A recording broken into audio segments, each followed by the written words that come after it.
Okay, let's jump right in. I want you to picture something crazy for a second. You wake up, grab your phone, and before you've even fully opened your eyes, literally every screen in the world is flashing the exact same terrifying headline. A headline nobody ever thought they'd actually see. The US dollar has lost its value overnight. Just like that, in one impossible, world-shaking moment, the entire illusion of global finance is completely shattered. Right? The numbers are still there in your bank account, the paper in your wallet still has the same faces on it, but the actual meaning behind it? Totally gone. Welcome to today's Explainer, where we're mapping out the ultimate financial what-if scenario. Now, the absolute most crucial word here is overnight. We're not talking about some slow, gradual economic decline, right?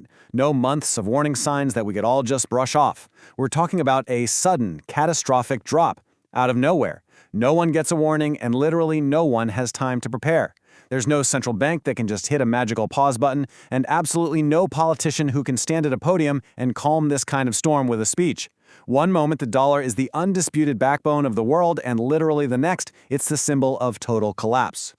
Almost immediately, the domestic impact hits us like a freight train. Within that very first hour, retailers are frantically scrambling to adjust their systems. Suppliers, they completely pause all shipments.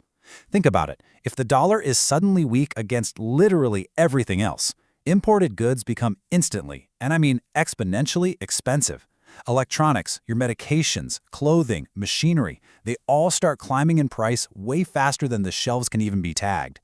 And that solid paycheck of yours? It suddenly loses all its stretch.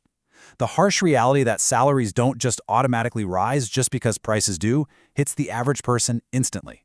And hey, while Main Street is feeling that immediate pinch, Wall Street, they are staring straight into the abyss.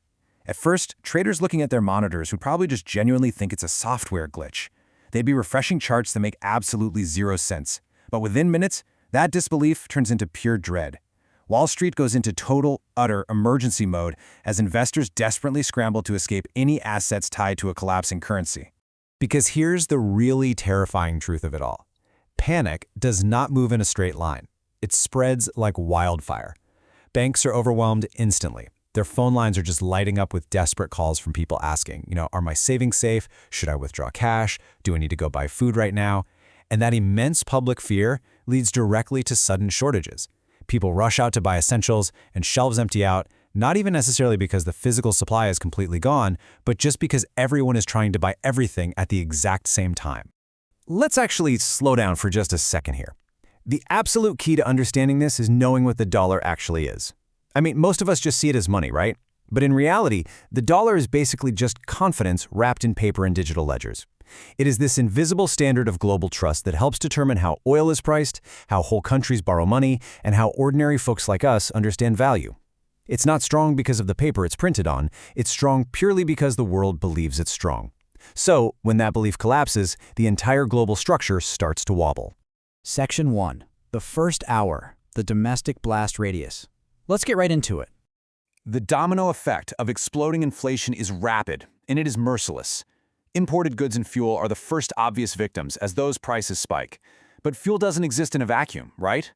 Just as we've seen historically in places like Weimar Germany or Zimbabwe, when fuel spikes, so does transportation, shipping, and agriculture. And because literally everything has to be transported, food, medicine, and basic everyday goods become instantly unaffordable. Inflation here isn't just some boring number in an economic report. It is the visible, crushing pressure of a system completely losing its balance. Meanwhile, the institutional panic is just staggering. Stocks plunge, bond markets turn completely chaotic, and foreign investors scramble to dump their dollar-denominated assets, and not because they want chaos, but because they are terrified of being trapped in it.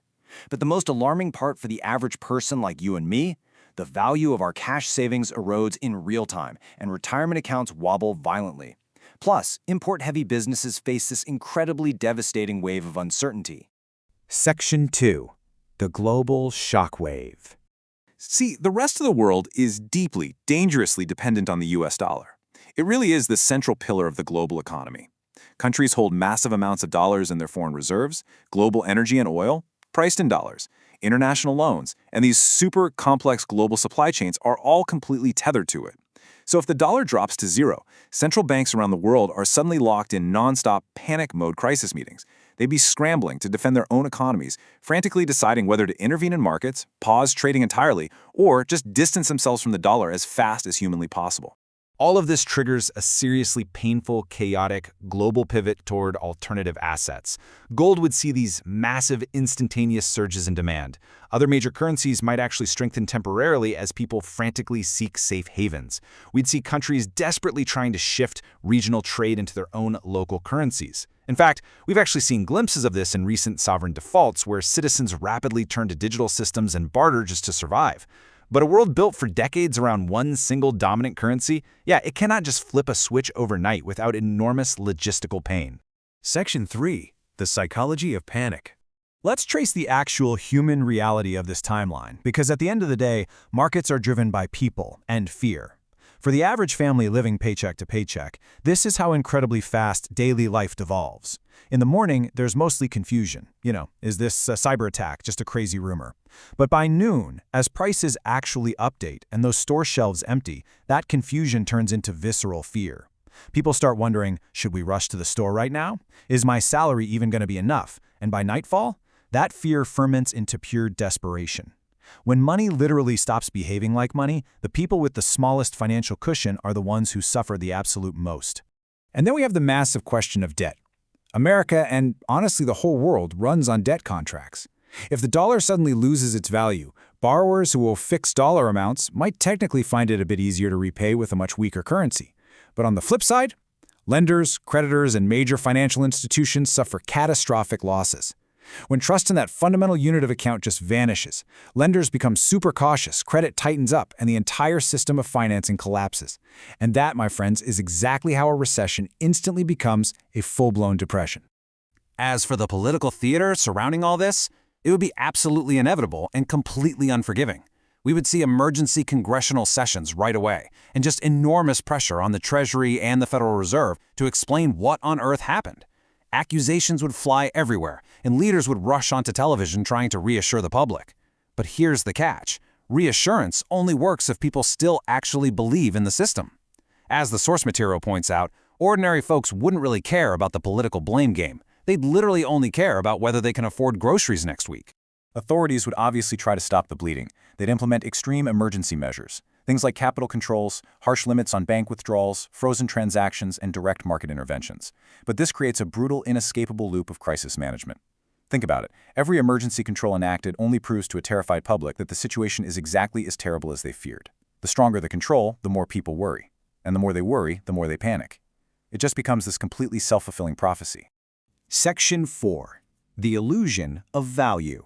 So, when the dust of that frantic first day finally settles, we're basically left staring at the illusion of value itself. Because while the first day is all about panic, the second day is realization. This is the chilling shift where people truly understand that this isn't just a wild rumor. Banks might be open, but they're incredibly cautious. Prices are updating, but literally nobody trusts them. This is the exact moment where new plans are made, where global alliances shift, and where what seemed like a temporary financial shock solidifies into a massive, generational turning point. And that brings us right to the central thesis of this entire explainer. It all boils down to this. Money only works because people believe it will keep working tomorrow. The US dollar has been powerful because, for decades, it convinced the entire world of its future stability. But remove that belief, and those digits on the screen are entirely vulnerable. The greatest economic force on Earth isn't gold, it isn't oil, and it definitely isn't military might. It is simply trust. And as we've seen, trust can vanish in a single night. Which leaves us with one final, pretty provocative question. Stability is invisible right up until it disappears. If this happened tomorrow, if the numbers still existed but their meaning was completely gone, how fast would you adapt? It's a pretty stark warning about how tightly connected and inherently fragile our modern life truly is. Keep that thought experiment with you today, and I highly encourage you to dig a little deeper into the foundations of the systems we all trust every single day. Thanks for joining me on this explainer, and keep questioning the impossible.